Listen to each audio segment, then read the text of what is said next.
Sampai suatu hari pas Ayu lagi kirim foto anak-anaknya dari HP suaminya, ada screenshot bukti transfer mencurigakan di galerinya yang tertuju nama seseorang perempuan. Aduh, panik gak tuh mama kalau ada kayak gitu? Hai mama, balik lagi sama Rista Swestika dong, perencana keuangan buat keluarga kamu. Nah, kali ini tuh Rista pengen cerita-cerita aja deh. Rista tuh kalau dapat klien, latar belakangnya tuh ceritanya macem-macem banget. Nah, tapi dari semua cerita itu, Rista pengen cerita nih.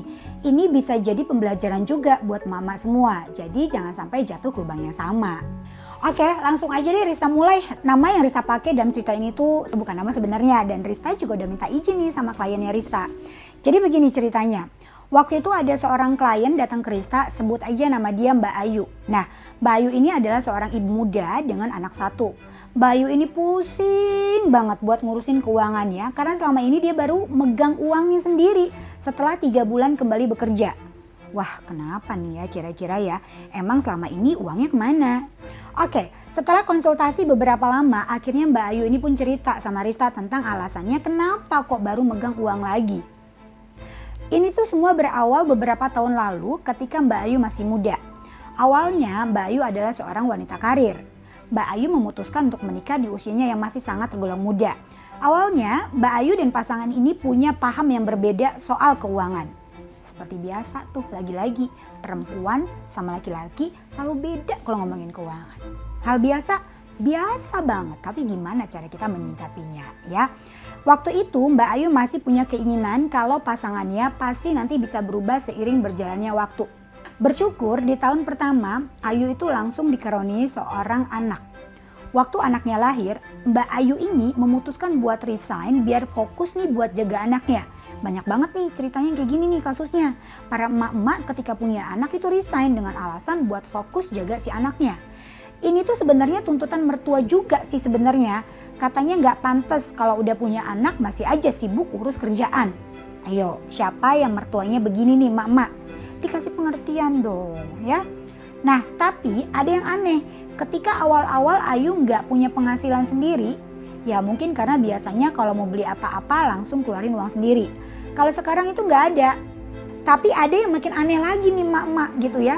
Setiap Mbak Ayu ini mau beli perlengkapan bayi dan minta uang ke pak suami, katanya malah disuruh nanya ke mertuanya alias minta ke mamanya si suami ini.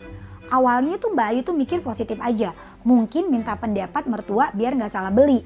Tapi lama-lama bukannya diskusi malah jadi kayak minta izin. Duh, kebayang gak sih jadi Mbak Ayu ya, uang suaminya, tapi kalau mau beli apa-apa minta izin dulu sama mertua. Menurut mama sendiri oke gak sih kalau pola pengaturannya kayak gini? Nah, bukan itu aja. Makin lama Mbak Ayu ini makin gak nyaman sama kondisinya. Semua hal soal keuangan Ayu dan suaminya, mertua selalu aja harus tahu. Bahkan kalau mau liburan atau hangout yang rada boros aja harus sembunyi-sembunyi biar gak ketahuan. Duh Mbak Ayu, emang gak bisa diajak bicara apa nih pak suami? Aduh. Terus yang lebih nyebelinnya lagi katanya nih Mbak Ayu, suaminya gak berani untuk ngasih tahu ibunya sendiri. Atau dengan kata lain, ya bukan ngelawan sih, tapi paling gak ngasih pengertian deh gitu. Nah, gak hanya di situ aja nih emak-emak. 2 tahun pun berlalu. Ayu sekarang mulai aware sama namanya financial planning. Sedikit-sedikit Mbak Ayu mulai berani tanya-tanya keuangan sama suaminya. Mak-mak, tahu nggak apa yang bikin kaget lagi? Ternyata gajinya selama ini yang ngelola itu adalah ibunya. Bahkan yang mengejutkan lagi cuma 20% loh yang ditransfer ke Mbak Ayu. Sisanya dikelola sama ibu, bahkan untuk kebutuhan pas suaminya sendiri itu ibunya yang ngaturin.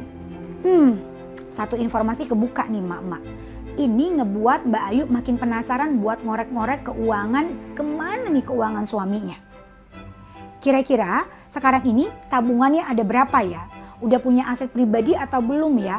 Ada ratusan pertanyaan nih di kepalanya Mbak Ayu yang sebenarnya dia tuh gak sabar pengen nanya ke suami.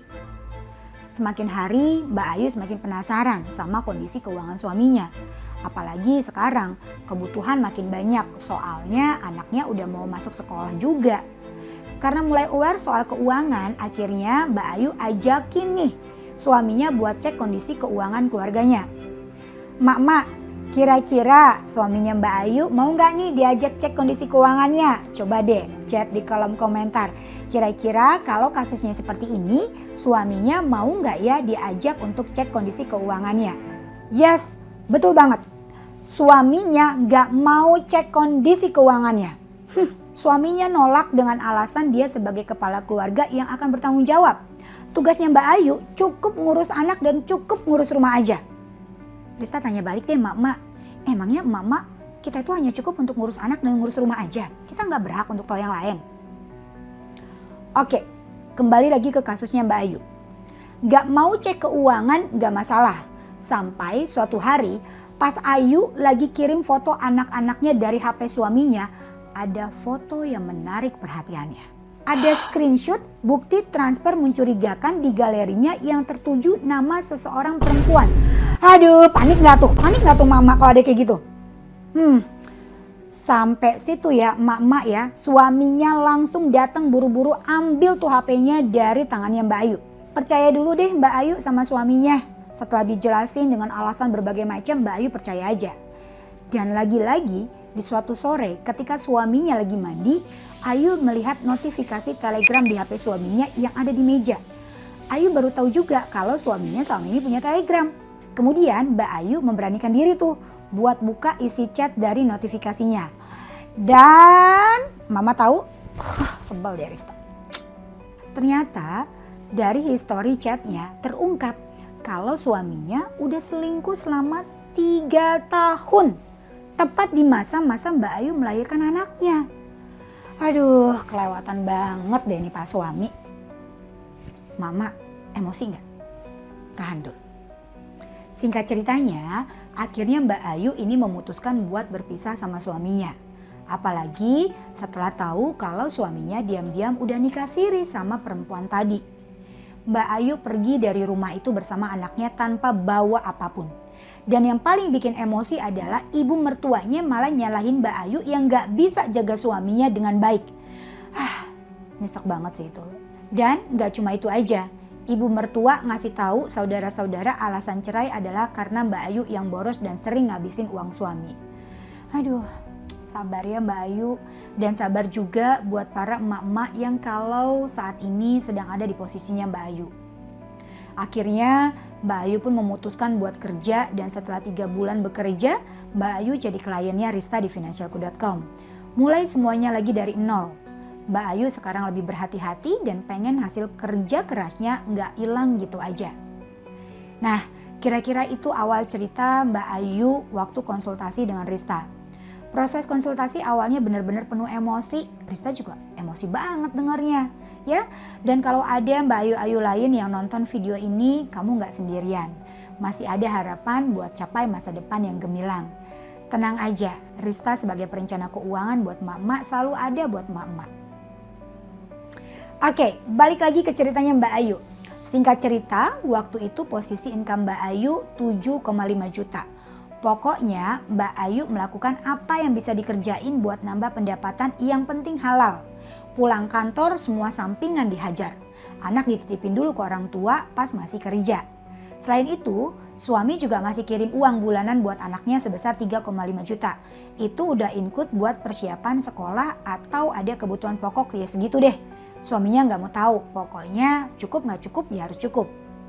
Nah, di sini Rista dan tim Financialku.com bantuin atur budget dan strategi buat rencanain dana pendidikan anaknya, plus asuransi jiwa juga. Agar kedepannya nggak repot nih kalau terjadi resiko dengan Mbak Ayu sendiri. Nah, kemudian kedepannya lagi pertimbangan buat ambil rumah, tapi masih dipertimbangin dulu dan bikin hitung-hitungan yang pas. Nah, dari cerita ini banyak pelajaran yang bisa kita ambil. Buat kamu semua yang nonton video ini dan masih single, sebelum menikah please banget deh pastiin kamu udah ngobrolin keuangan dan tahu kondisi keluarga masing-masing. Kalau perlu, ajakin pasangannya buat cek kesehatan keuangan bareng. Hayo, pasangannya mau nggak tuh diajakin cek kesehatan keuangan bareng? Yuk, yang mau cek kesehatan keuangannya langsung aja klik link yang ada di description box buat langsung jadwalin FCU bareng Rista ya. Nah, segitu aja dari Rista, udah waktunya wanita berdaya, keuangan terjaga, keluarga sejahtera bareng Rista dan Financialku.com. Sampai jumpa.